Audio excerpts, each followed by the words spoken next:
नीचे देखो बड़ा कि जाम कच कचवा लागल बा कि भीड़ कच कचवा लागल नचबे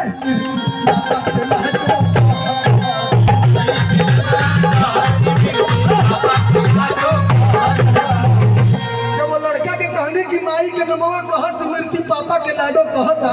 तो उनकर पापा सच्चों में खिसिया गए अच्छा